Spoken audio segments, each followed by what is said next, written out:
for us. So most of the new local partners interviews were experienced, but they were not experienced in collecting data with a sample design that had a fixed number of contact attempts, and then repeat contact attempts for each household.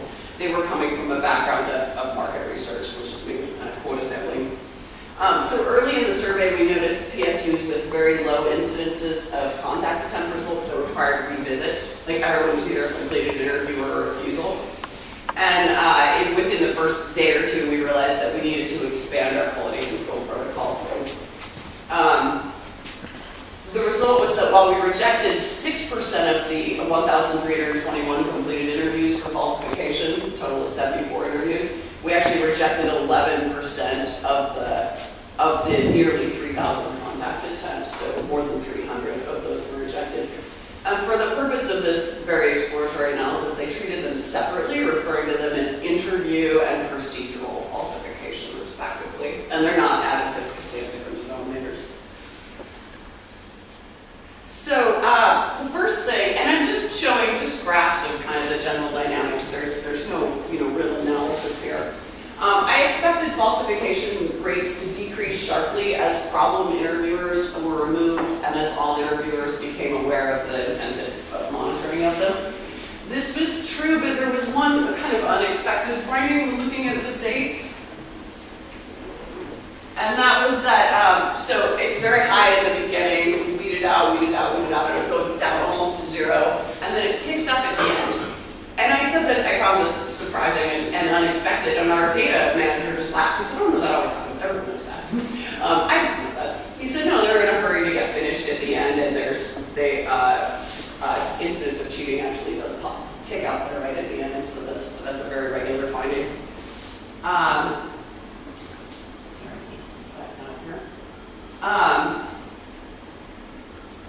Looking at training and management, our new local partner trained interviewers in 2 locations, and they broke the country down into 5 regions for fieldwork management.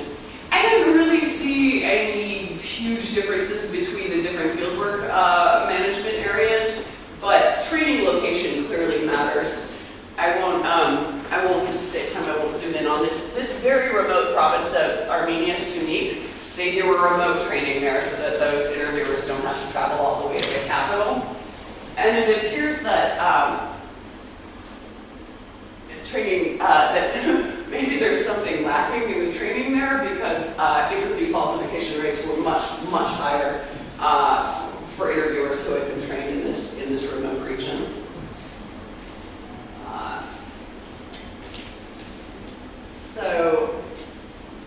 And just another finding, so out of curiosity, I looked to see how falsification rates varied between capital, urban, and rural areas.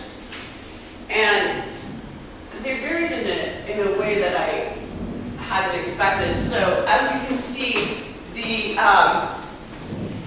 as you move from the capital out to more rural areas, cheating on household selection increases sharply. And as you move from the capital out to more rural areas, cheating on the actual interview decreases sharply. And there was also a settlement size variable in the survey with 8 categories, and there was a similar trend there. My interpretation is just that the more rural the settlement, the more effort needs to be expended to return to a household for another contact attempt. And the more urban the settlement, the greater the proportion of the interviewer's time that's spent actually conducting the interview. So there's more incentive to cheat in these different ways in these different places.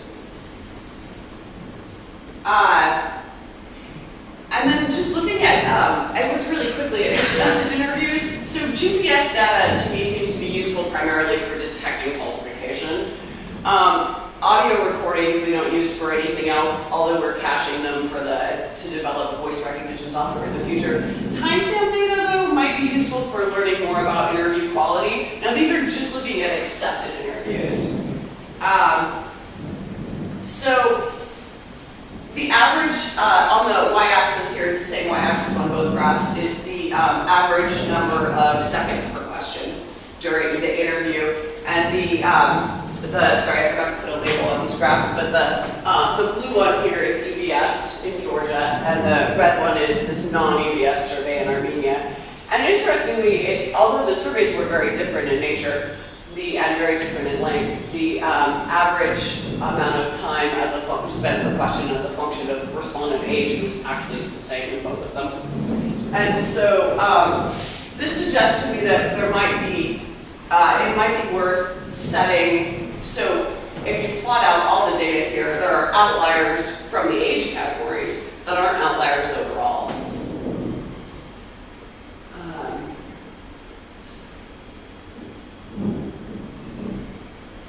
So, as far as conclusions go, so how can we use this information to improve our ability to detect interview falsification?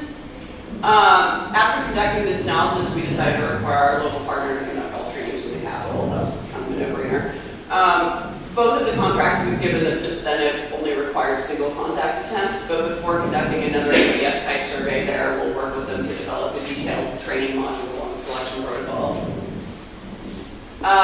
As far as allocation of monitoring resources goes, in addition to interviews flagged by the QC program, we flag our randomly selected set of interviews to be listened to as well. These findings suggest that in Georgia we should assign higher selection probabilities to the interviews conducted in minority languages. And we may also consider developing a more sophisticated criteria for flagging quick interviews, like something dependent on age, education level also seems to be a predictor.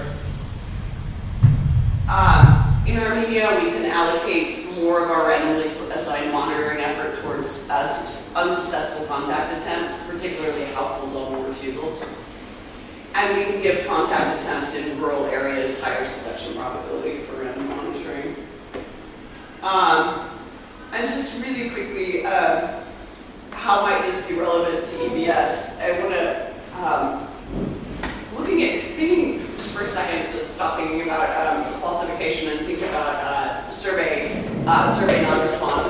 So there's been a real evolution in the EVS data sets. So from 1981, I couldn't find any information on response rates.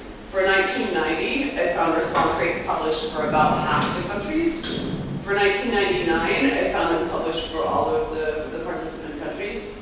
And then for EVS 2017, a full data set, including non-response cases, will be published in the spring of 2020. So there's sort of been a real evolution here in terms of how much we're, in terms of what we're documenting. So I wonder if it might be possible to take some analogous measures for survey falsification. Could we require summary figures on rejected interviews along with descriptions of verification procedures? Could we require rejected interviews and rejected contact attempts to be included in future data sets, like non-response cases were for this last wave? And could we, obviously some of this information is sensitive, such as GPS coordinates, where exactly respondents live, but what about data such as timestamps? Could we request something like that from countries who are able